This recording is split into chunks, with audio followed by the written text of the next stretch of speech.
कांग्रेस के मणिकम टैगोर ने ये कहा है कि राज्यपाल बीजेपी के जरिए काम कर रहे हैं, एआईएडीएमके डीएमके के साथ आने की खबर भी है और मना भी किया जा रहा है। देखिए, मणिकम टैगोर को क्या खबरें हैं इससे हमको कोई लेना देना नहीं है। पर राज्यपाल संविधान के अनुरूप काम कर रहे हैं, वही पार्टी को या वही समूह को आमंत्रित वो करेंगे जिसके पास बहुमत का जादुई आंकड़ा होगा। तो मणिकम टैगोर तो वहाँ एब्सेंट है, उनका ना 3 में है ना 13 में है। 5 टोटल उनके पास विधायक है। वो इतने उतावले क्यों हो रहे हैं?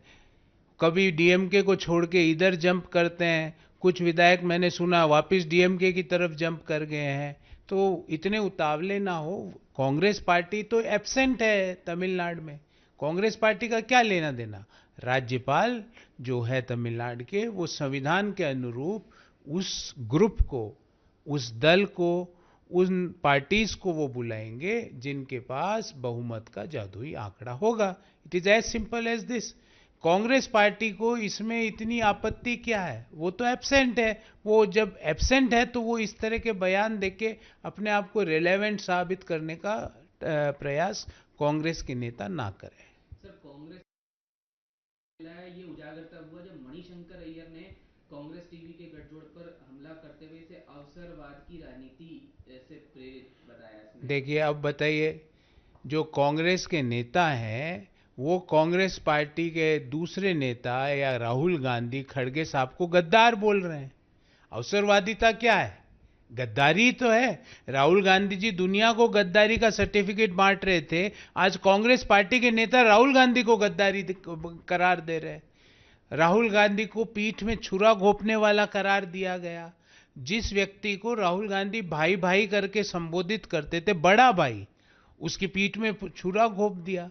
तो ये जो पॉलिटिक्स है, इस पॉलिटिक्स को कांग्रेस के नेता ने, मणिशंकर अय्यर ने, पॉलिटिक्स ऑफ अवसरवादिता बोला है। तो ये कांग्रेस की परंपरा है, पीठ में छुरा घोंपना, अवसरवादिता, गद्दारी करना, धोखा देना। ये उनकी उनकी रग रग में यही राजनीति है। और इतना जल्दी तो गिरगिट भी अपना कलर चेंज नहीं करता।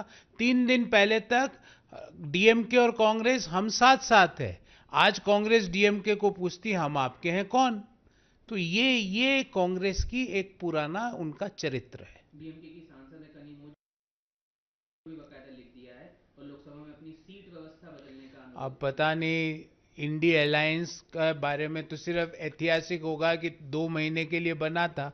उसके बाद इंडी अलायंस टुकड़े टुकड़े, पहले ममता बनर्जी निकल गई, उद्धव ठाकरे साहब निकल गए, अब डीएमके निकल रही है। तो इंडी अलायंस नहीं होगा वो, फिर वो सिर्फ कांग्रेस पार्टी रह जाएगी जिसका सिनोनियम है अवसरवादिता, धोखा देना, पीठ में छुरा घोंपना। ये कांग्रेस पार्टी की परंपराएं बन के रह जाएगी।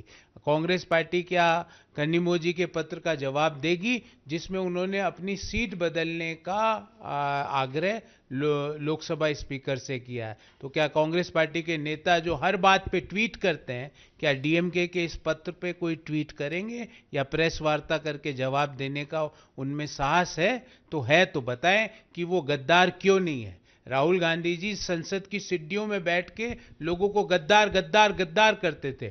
अब उन्हीं के साथी दल जो संसद में उनके साथ बैठते थे वो कह रहे हैं हमें इनसे अलग करो, हमको गद्दारों के साथ नहीं बैठना। राहुल गांधी जी चुप्पी तोड़िए और इनको जवाब दीजिए।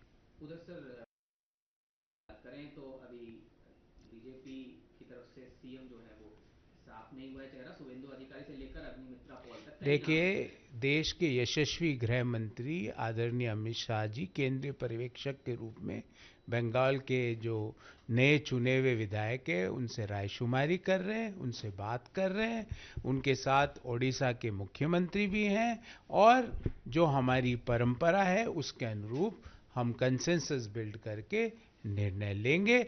और बहुत जल्द इस नाम का खुलासा भी आप सबके सामने बहुत जल्द भारतीय जनता पार्टी का केंद्रीय नेतृत्व और बंगाल का नेतृत्व करेगा। तीसरा चुनावी पद की दौड़ में केसी वेणुगोपाल आगे निकलते दिखाई दे रहे हैं। वहीं एक नेता है चेरियन फिलिप कांग्रेस के, जिनका एक वीडियो वायरल हुआ है एक महिला विधायक को जबरन गले लगाने की ये कोशिश। देखिए, ये कांग्रेस पार्टी जो सवाल पूछती, महिलाओं के मुद्दे उठाती है, एक चुनी हुई विधायक कांग्रेस पार्टी में सुरक्षित नहीं है। तो आम महिलाएं जो कार्यकर्ताएं हैं, महिलाएं हैं कांग्रेस पार्टी में, उनकी क्या हालत होगी आप सोच लीजिए। एक चुनी हुई महिला को एक कांग्रेस का नेता जबरन गले लगा रहा है। क्या राहुल गांधी उस व्यक्ति को पार्टी से बाहर निकाल रहे हैं? अगर नहीं निकाल रहे तो इसका मतलब कांग्रेस की ये सभ्यता है। कांग्रेस पार्टी में इस बात की, इस तरह के आचरण की ट्रेनिंग दी जाती है।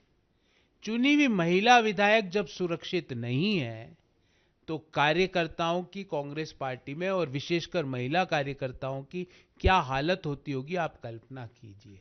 ये लड़की हूं, लड़ सकती हूं वाले प्रियंका गांधी जी चुप क्यों हैं, मौन क्यों साधा हुआ है? सोनिया गांधी जी हर बात पे अखबार में लेख लिख देती है। मैडम, आप इसके ऊपर एक लेख क्यों नहीं लिखती कि कांग्रेस पार्टी के एक नेता ने जबरन एक महिला विधायक को पकड़ने की कोशिश करी पब्लिकली? इस बारे में लेख लिखिए। प्रियंका गांधी जी चुप्पी तोड़िए। राहुल गांधी जी, अगर आप कोई इसके ऊपर एक्शन नहीं लेते तो ये समझा जाएगा कि ये कांग्रेस की परंपरा और आचरण का एक पुराना कस्टम है।